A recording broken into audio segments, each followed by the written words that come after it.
Uma história de terror da vida real. Um assassinato em Hollywood que chocou a cidade e o país. Se não estamos seguros em casa, onde estaremos? E foi apenas o início do cenário de terror criado por um assassino brutal e sua seita. A morte era sua droga. Sem dúvida, Charles Manson é a personificação do mal absoluto. Um Hannibal Lecter de carne e osso. Charles Manson e sua família criminosa. Novos fatos, novas perguntas e a busca por mais corpos. Believe me, if I started murdering people, there'd be none of you left.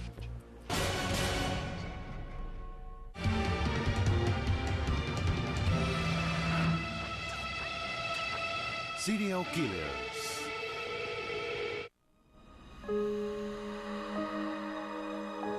Sharon Tate chegou a Hollywood com estrelas nos olhos e um sonho no coração.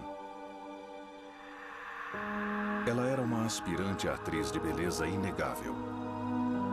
Sharon fez um teste para o filme A Dança dos Vampiros, quando conheceu o diretor Roman Polanski. Eles se casaram e estavam esperando um filho. Eu estava hospedada na casa dela e de Roman quando ela descobriu que estava grávida. E ela ficou muito feliz.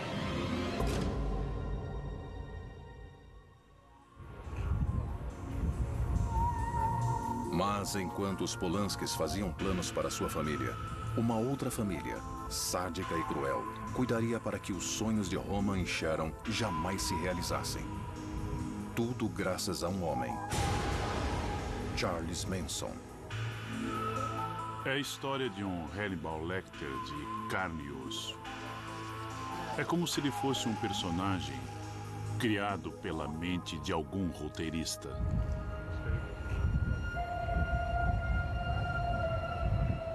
Charles Manson morava com sua família, um bando de seguidores desajustados, no rancho Span. Lá, eles estudavam a arte do assassinato e da tortura. Até conhecer Manson, nenhum de seus seguidores já tinha matado. As duas primeiras mulheres que ele conheceu eram Susan Atkins, uma stripper e dançarina, e Mary Brunner, que era bibliotecária na Universidade de Berkeley. Elas seguiram Manson de São Francisco até Los Angeles, onde ele conheceu Patricia Krenwinkel e a universitária Leslie Van Houten. Em agosto de 69, estas jovens entrariam para um clã de assassinos. Junto com Tex Watson, um atleta promissor que havia se tornado um seguidor fiel de Manson. Tex Watson ensinava aos demais que, ao esfaquear alguém, não deviam apenas fazer um movimento de entrada e saída, eles deviam esfaquear e puxar para cima, causando mais danos.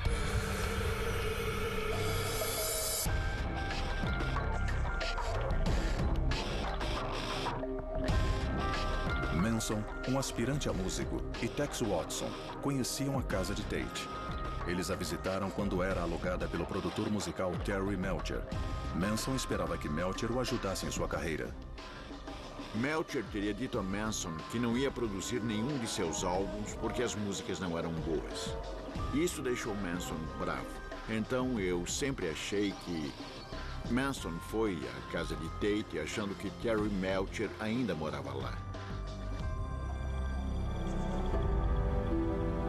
Em 9 de agosto de 1969, o diretor Roman Polanski estava em Londres. Sua esposa, Sharon Tate, estava em casa com amigos. Um deles era Jay Sebring. Sebring tinha um salão de beleza. Ele era o cabeleireiro das estrelas. Na casa em Cielo Drive, também estavam a herdeira Abigail Folger e seu namorado Wojtek Frykowski. Quando a família de Manson chegou à casa, eles cortaram os fios telefônicos para que ninguém pudesse chamar a polícia. Estavam prestes a entrar quando viram algo inesperado. Um carro indo em direção a eles. Isso é o que eu chamo de estar no lugar errado, na hora errada. Com apenas 18 anos, Steve Parent era um bom garoto, de uma boa família. Ele ia visitar William Garretson, o caseiro que morava numa casa de hóspedes nos fundos da propriedade. Ao se aproximar da entrada, Parent viu Tex Watson. Steve implorou pela sua vida. Ele disse, não me machuque, eu não vou contar a ninguém. Mas Watson lhe deu 4 tiros a queima-roupa na parte superior do corpo.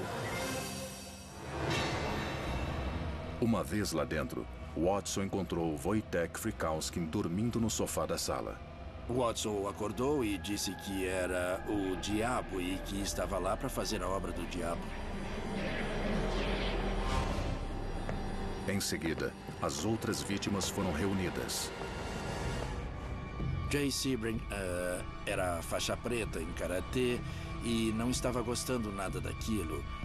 Ele resistiu e Watson o matou a tiros. Nesse momento, o pânico se instaurou. Abigail Folger e Wojtek Frykowski tentaram fugir. Folger conseguiu sair da casa, mas foi dominada por Patricia Krenwinkel. Krenwinkel a alcançou no jardim e começou a esfaqueá-la. Wojtek Frykowski lutou com Susan Atkins, que o esfaqueou nas pernas. Ele chegou ao jardim. Tex Watson o perseguiu e bateu nele com a coronha do revólver. E Watson o esfaqueou. Todos estavam mortos, com exceção de Sharon Tate. A pobre Sharon implorou pela própria vida. Por favor, poupe-me para eu ter meu filho. E Susan Atkins disse a ela, olha, vadia, eu não tenho piedade. Você vai morrer. Watson voltou com uma corda grossa, enrolou no pescoço dela e amarrou a outra ponta no pescoço de Jay Sebring. E enforcou Sharon enquanto ela ainda estava viva. Sharon acabou sendo esfaqueada 16 vezes. Então, Susan Atkins pegou uma toalha, molhou-a com o sangue de Tate e escreveu a palavra porco na porta da frente.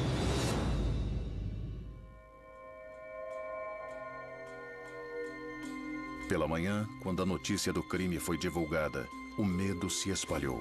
Authorities would allow no one in an unofficial capacity inside the posh $200,000 home in the hills overlooking Los Angeles. One of the first officers on the scene, Police Sergeant Stanley Conrad. Well, at the scene we had one body in a vehicle near the gate, a man and a woman in the main room, and a man and a woman on the lawn in front of the house. The bodies had been dead about 12 hours. They were discovered this morning by a maid who ran screaming to neighbors. A tensão tomou conta de Los Angeles. A venda de armas em lojas especializadas aumentou muito após os crimes. O país inteiro ficou com medo, porque se não estamos seguros em casa, onde estaremos? Mas não havia lugar onde o medo fosse maior, ou a dor mais profunda, do que nas casas das famílias das vítimas. Minha mãe desmoronou completamente. E foi o início da decadência e o fim da vida que nós conhecíamos. Abalado, Roman Polanski voltou a Los Angeles, contando aos repórteres o que viu quando chegou em casa. You will see the baby clothes. You will see the room which he was painting. You will see a lot of blood all over the place. Enquanto a polícia buscava pistas, os assassinos comemoravam o sucesso da chacina. Susan Atkins, Patricia Krenwinkel e Leslie Van Houten passaram o dia assistindo o noticiário sobre os homicídios na residência de Tate e Polanski.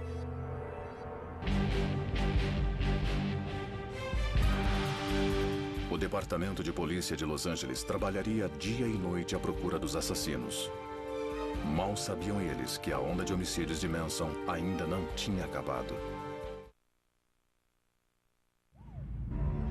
Sharon Tate, uma linda atriz, foi brutalmente assassinada em sua mansão. 4 outras pessoas também morreram. A polícia de Los Angeles não sabia o motivo e tinha poucas pistas.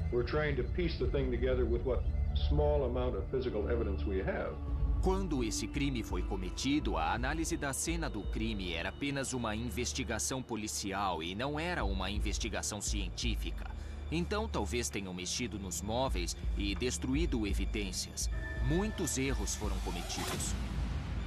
Algo que despertou o interesse da polícia foi a palavra porco, escrita em sangue na porta da frente. Nos anos 60, porco era um xingamento comum contra os policiais. A família Manson tinha sua própria definição. Porco não significava policial. Para a família, designava pessoas brancas de classe alta ou de classe média alta. A polícia descartou o roubo como um motivo para o crime. Eles chegaram a duas teorias: um assassinato sob encomenda ou uma venda de drogas mal sucedida. It could have been revenge, it could have been narcotics, it could have been almost anything. We don't. If we could pinpoint down a motive, I feel we'd be halfway home. Havia várias teorias quando o crime aconteceu. Talvez fosse um atentado da máfia. Eles teriam roubado drogas e aquilo seria um tipo de retribuição. Polanski negou imediatamente que os assassinatos estivessem relacionados a drogas. Sharon not only didn't use drugs, she didn't touch alcohol, she didn't smoke cigarettes. Infelizmente, no caso da morte de Tate, os detetives chegaram rapidamente à conclusão de que o motivo por trás do crime seria o envolvimento com o tráfico. E quando chegaram a esta conclusão, eles seguiram esta hipótese. Os boatos complicavam ainda mais o trabalho da polícia. As celebridades temiam ser ligadas ao crime caso as drogas fossem o motivo verdadeiro.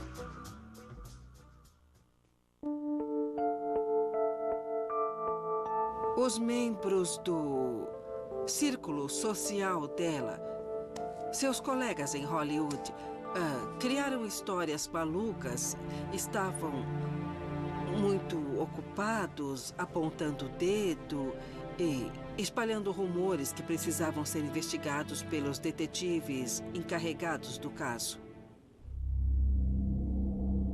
Enquanto a polícia buscava pistas sobre o caso Tate, os verdadeiros criminosos se preparavam para mais uma noite de terror.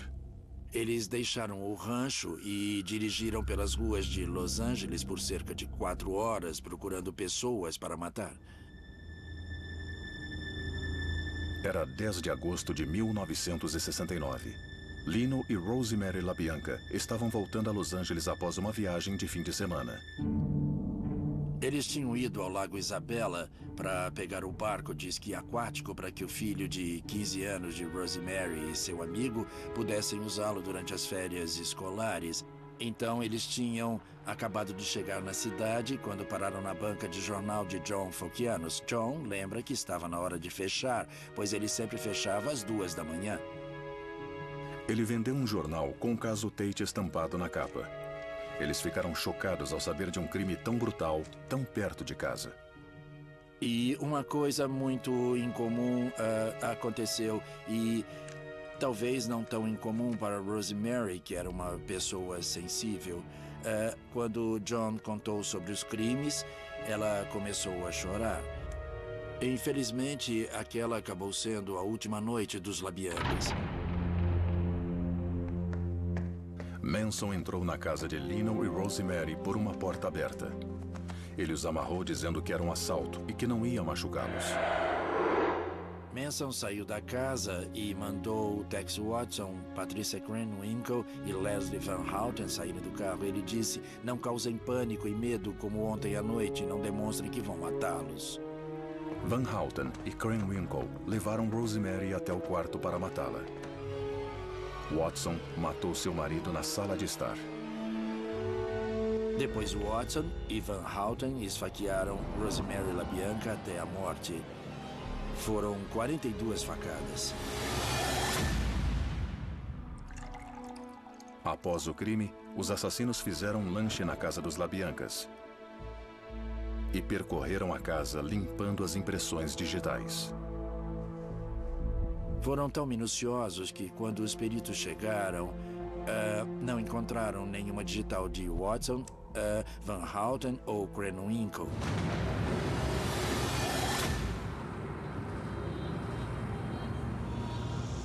O que aconteceu a seguir ligaria para sempre Charles Manson e sua família aos casos Tate e LaBianca.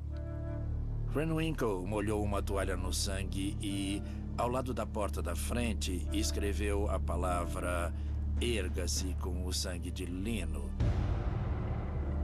Na parede da sala de estar, com letras grandes e o sangue de lino, escreveram morte aos porcos.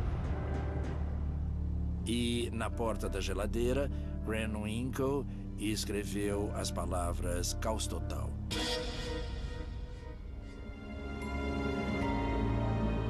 Caos total. Porco. Guerra. O que havia por trás disso? Enquanto o pânico tomava conta de Los Angeles, a polícia tinha agora 2 casos de homicídio em suas mãos. Numa parte da cidade onde a violência não era algo comum.